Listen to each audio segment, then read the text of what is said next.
brother. Morning, Mr. Zakir Naik. My name is Jamish Damani. First of all, I want to thank you for what you're doing here. I've really taken a lot away from here, I'm sure. My question is on your point number 3. Actually, I have 3 questions, if you could be so kind.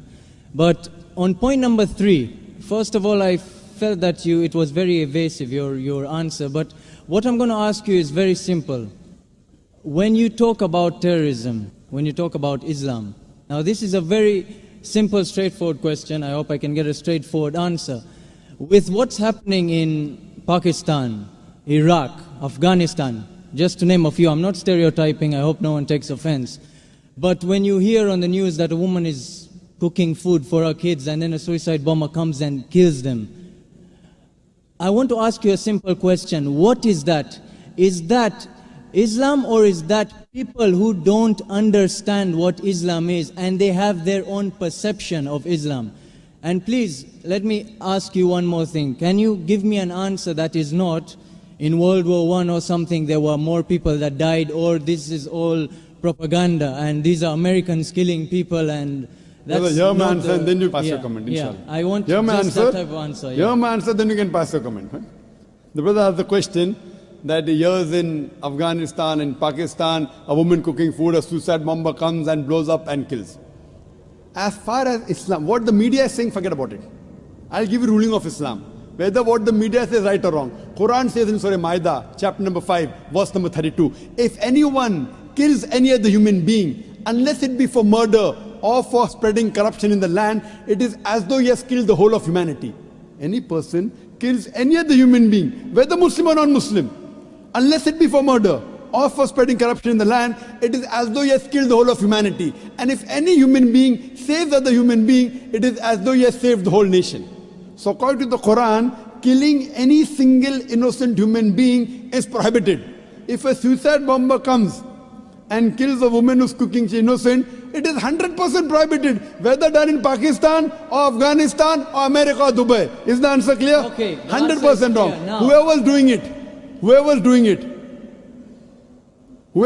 it, whether namesake Muslim or American or propaganda, whoever's doing it, it is totally prohibited. Okay. Fine, so is it clear answer? That is clear. 100% clear? 100%. Whether you do, anyone so that does. is wrong, yeah? 100% wrong. It is as though he has killed the whole of humanity. There is no other scripture that I know of today.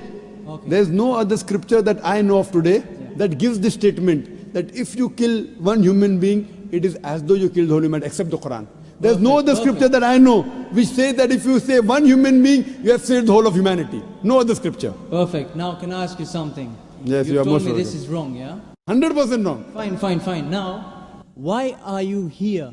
The way I look at it, all of these are innocent, loving people here. Why isn't this convention somewhere like Afghanistan and Pakistan trying to teach people that what they are doing is not Islam and is just some brainwashed chaos? And that they're going to go to hell and they're not going to go to heaven for killing innocent people, for the 911 attacks, for the London bombings. Innocent people died. If I don't like you and I kill you, it's justified. Then if I don't like somebody, if I don't like Jews and I go and kill innocent Americans with families, why don't you go and educate these people and have a better cause rather than converting 4 or 5 people here? Save thousands of lives. Brother has asked a very good question. He is telling me, why don't I go to Pakistan, to Afghanistan and spread this message and prevent this? Brother, I go every day, even now I'm going there. I'm on the satellite. We have Peace TV reaching 100 million people. This is how much? That's what I wanted to hear. This is 20,000-30,000 people. The audience here will be 20,000-30,000 people, not more than that. You see the recording. Why do the recording? So that I can go to Pakistan, I can go to Afghanistan, I can go to even America. And my lectures on jihad and terrorism, the maximum viewership, it has got more than 100 million people. And it is meant for the full world. I'm giving here, it is being recorded, being telecast. The thing is, I cannot force anyone the point of the sword accept my message. Can I force you? Am I forcing you? Am I forcing you to accept my message? No, you're not forcing. How can I force the people of Pakistan? How can I force the people of Afghanistan? At the same time, I also tell the innocent people being killed, I agree with you. What's the numbers? You said, 4 or 5 people converting here. is better than telling that. My job is to deliver the message. فَذَكِّرْ إِنَّمَا أَنْتَ مُذَكِّرٌ. Mentioned in the Quran, Surah Ghashiyah, chapter 88, verse number 21, 22. Our job is to deliver the message. We can't convert hearts. Allah told the Prophet, you are not the manager of affairs. It is Allah who gives the hidayah. I can talk. I cannot convert. It is Almighty God who converts. I can talk. Whether they understand or not in Pakistan, it is Almighty God. Coming to a basic question. According to me, you should see my cassette. Is terrorism Muslim monopoly? Is terrorism Muslim monopoly? If you see that cassette, your mind, your vision of terrorism will improve. Time does not permit me to give a talk here again, but I'll tell you for sure. According to me, the terrorists are mainly the politicians. It is they who create this. You go anywhere, you know in India, all the riots that took place, indirectly or directly, it's the politician. Babri Masjid. Why did Babri Masjid riot take place? Why? Because the politicians. Gujarat riot, politicians. What happened about 9/11? See my cassette. It was an inside job. According to 72 scientists of America, they say 9/11 cannot be done by 19 Arabs. It's impossible. It was inside job. 72 scientists of America, not Zakir Naik. Inside job. Who did it? George Bush. Okay, then Afghanistan. Wait, let me complete my answer. Afghanistan. Thousands of people being killed. They are sending cluster bombs. Cowards there.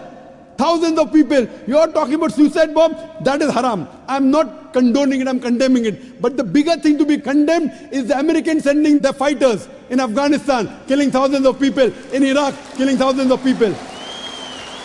Saddam Hussein. I am not a fan of Saddam Hussein. He has done mistakes. The people of Iraq, they were fed up of Saddam Hussein. But after America came there, they are more fed up of the American than Saddam Hussein. That does not justify, just because Saddam Hussein was bad, that does not justify America to come and take over Iraq. Why are they doing it? For the money, for the oil. What is the main interest? Is the oil. Who created Taliban? When Russia came, the Americans supported the Afghans, created Taliban. Now they want to take over, they're fighting back. Who is the creation? Americans. The biggest terrorist, according to me, in this history, George Bush. Now he's no longer there. George Bush, number one. I'm with you on that. Sorry? I'm with you on that. You're with me on that. So I'm also going to America. I'm even going to America live and on satellite, giving the message to Americans. I was the first person that I know of in the public after 9/11 in Australia. I said, I'm a fundamentalist and I consider George Bush to be the biggest terrorist. It came at headlines. In December 2001, when I gave a talk in Australia, when the Consul General asked me that what do you consider, who's a terrorist? I said George Bush number one. It came as headline, Dr. Zakir Naik calls themselves a fundamentalist and considers George Bush to be terrorist number one. Now every Tom, Dick and Harry is calling him a terrorist. At that time, no one had the guts. What we realized, we are speaking the truth. Now whether George Bush, many people say, when I gave a talk in London on terrorism, very good talk, people enjoyed. A youngster comes and says, death to George Bush, death to George Bush. Full talk of mine gone. Our beloved Prophet Muhammad Sallallahu Alaihi Wasallam, there were two staunchest enemies of Islam. Both were called Umarain. The Prophet prayed to Allah that give hidayah to one of these two Umar, and Umar bin Khattab, may Allah be pleased with him, who was the second caliph of Islam. Allah gave hidayah, who was the staunchest enemy of Islam, became the staunchest supporter. Therefore I said, may Allah give hidayah to George Bush.